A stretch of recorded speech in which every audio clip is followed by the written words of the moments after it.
Today, we are making a little bit of history because we are the first Irish Citizens' Assembly to take place online, but I'm sure we won't be the last. To mark this moment, we have a special message for you from An Taoiseach Micheál Martin. And we're going to play that now. Good morning, everyone. I want to wish you well as you resume your important work as members of the Citizens' Assembly on gender equality. As with all aspects of daily life, the plans for the Assembly have been disrupted due to COVID-19, and we've had to find new ways of connecting with each other. This has involved extra effort and dedication from you all, and I want to thank you for this on behalf of myself, the Government and the Oireachtas. Citizens' Assemblies have a proud track record in Ireland. They have been conducted in the true spirit of fairness, openness and respectful dialogue. Out of these discussions, very progressive societal changes have been born. As members of the Citizens' Assembly on Gender Equality, you now have an opportunity to shape the Ireland of the future.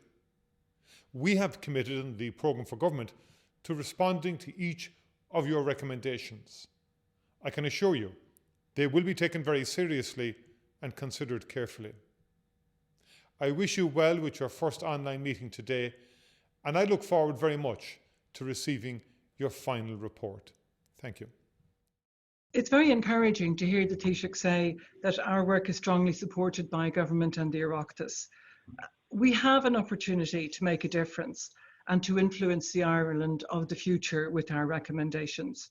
We've just heard the Taoiseach say that the Government will respond to each of our recommendations. So let's make sure that we give them plenty of food for thought and action. Now, over the past months, since we met in person in February and virtually in July, a few members have had to withdraw for different reasons. Some because of illness, some because of change of job, change of circumstances. But I'm delighted to say that we have 16 new members joining us today, and I want to welcome them especially to this unique experience of being a member of the Citizens' Assembly. As you all know, my preference is always to meet face to face, but unfortunately that's just not possible at the moment. And of course, we all know the good reasons why that is the case. So we've moved online to avoid losing momentum, but mainly because the issues at the heart of our Assembly are important and directly affect the lives of everyone in the country. And a lot of policies are being reviewed now and will be changed in the coming months. And we want our recommendations to feed into that process and to have their influence. Moving online, of course, presents quite a lot of challenges, and I was just listening to some of you discussing them. Mary Claire and I have done a short podcast to explain why we decided to move online and how we have prepared to work in new ways. This is based on your feedback through our surveys, and it's also based on what we learned from a number of other citizens' assemblies that have been taking place around the globe. And if you'd like to listen to it later, it's on the website. So some of you may find it interesting. Now, as you've already seen, one of the things we've done is to split the presentations of the facts and the personal experiences that we would previously have made to you in one meeting. We've split them into several short videos. I hope you've enjoyed watching them, and I hope that they've got you thinking about what you want to discuss with your fellow citizens today, and also considering the kind of issues you think we might include in our recommendations at the end of our Assembly's work. I want to say a big thank you to all of those who've sent us in their thoughts on the videos and for your replies to our surveys. Your feedback is very valuable, and I would even go so far as to say essential to us. We really need to know if you're getting the information you need to help you decide how you feel about the issues we're discussing. The most important part of a Citizens' Assembly is your contribution. It's your ownership of the process that makes the difference. And that's why we're asking you from now on to share your ideas on what you'd like to see included in our recommendations at the end of our work. This is because it would help us to build up an understanding of your collective views and to feed into the preparations for the decisions that we will be formally adopting as an Assembly. Now, of course, some of you may be thinking, but I haven't made up my mind yet. And some of you will say, but I want to wait until we've covered all the issues before coming to a view. And that's absolutely fine, particularly because you may also find that you change some of your views in the course of the discussion and the information that will be made available to you. So please take the time that you need to build up your particular views. But we can already see from the replies to the surveys that many of you have lots of ideas and suggestions. And it is actually hugely helpful to us to keep pace with you as your ideas develop and evolve. So please do keep sending us your feedback. I know we're asking a lot of you, but I hope that you will feel at the end of the process that it was worth it when we come to our recommendations. And if you haven't yet had the time to share your views with us, I hope today's discussions will encourage you to do so. After all, the more input we get from you, the more representative the final outcome will be. And so because the Assembly is all about getting your views, today we have decided to maximize the amount of time available for group discussion. And that's why we asked you to watch the presentations in advance and to think about the issues you feel should be discussed in the breakout groups today. That's in order to save time. That's also why we're not repeating the videos here today, but they're all available to you on the website, and you might want to look at them after the discussion or in the weeks that lie ahead if you want to check out something or just remind yourself of the different recommendations that people have been making. We're also conscious that the discussions, although stimulating, may also be tiring.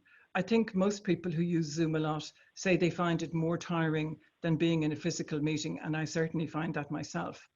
So to break things up a little during the course of the day, we will be playing 3 videos that you haven't already seen. And we hope that these will provide you with more food for thought and give you a short time out from the discussion. To kickstart the morning session now, we're going to play the first of these 3 videos. We commissioned it especially for this meeting, and I think you'll find it fascinating to listen to a number of women talking about their leadership experience. And maybe while the video is just coming on, I should explain that although the gender equality mandate we have from the Oireachtas refers to men, women, and however people define their gender, this particular session that we're talking about today specifically highlights the wish that from the Oireachtas that we would discuss the situation of women in leadership. So that's why it's concentrated on women today. So let's have the video now, please.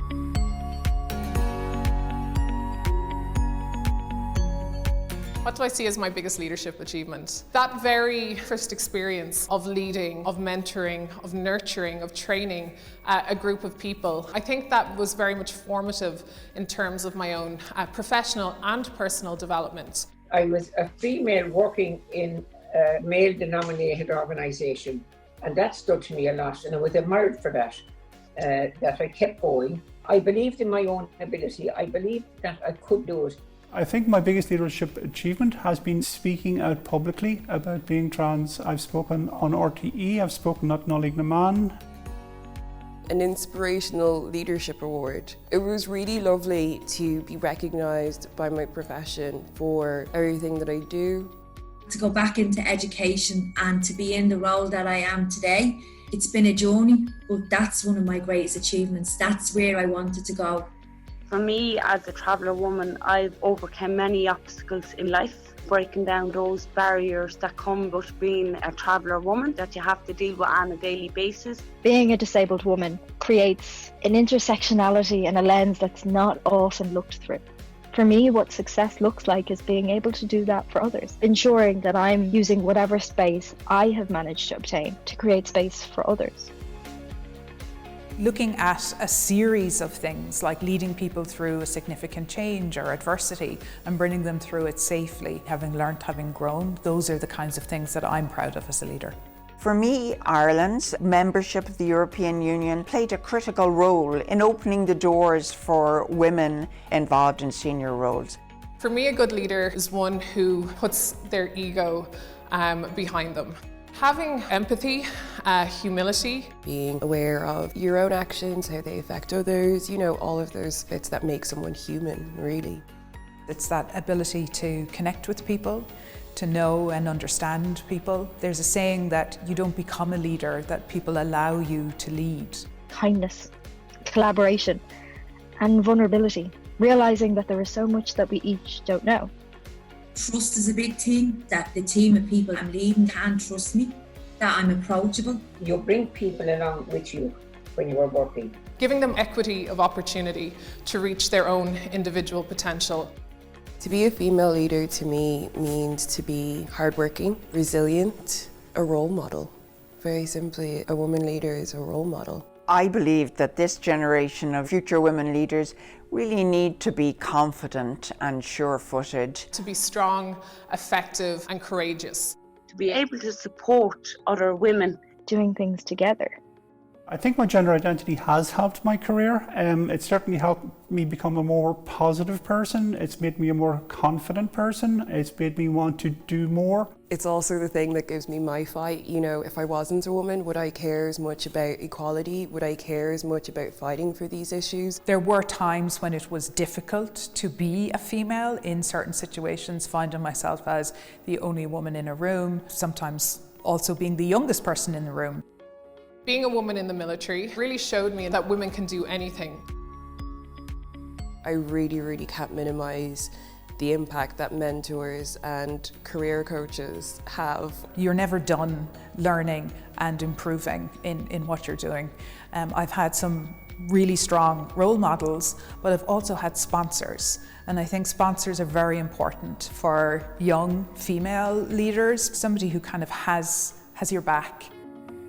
I think what helps more is having policies in place within companies. Certainly when I came out as trans, we didn't have a trans policy within the company. We do have one now. So I think sometimes that leadership step means being the first person to step up, and that's what helps change things and change things for the better.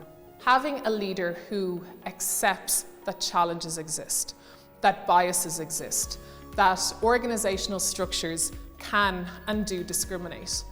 It's not about them, but what their skills can do to create change.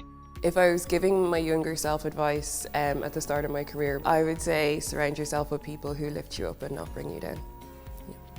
Believe in yourself. Have the confidence to step forward. Be more confident in your abilities. You know, I think sometimes women underestimate just how good they are at things. Female leaders need to be authentic. Be yourself. Everybody else is taken. Being able to have empathy for each other.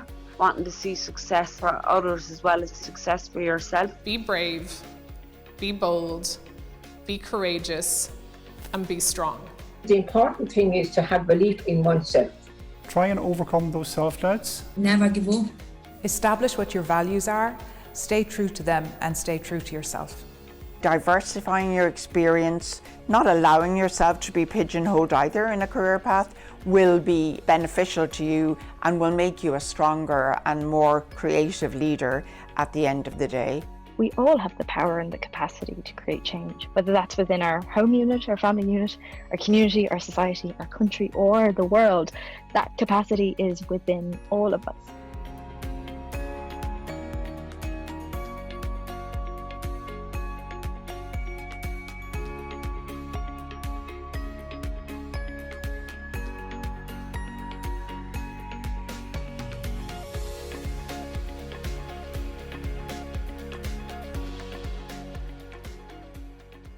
Well, that was great, wasn't it?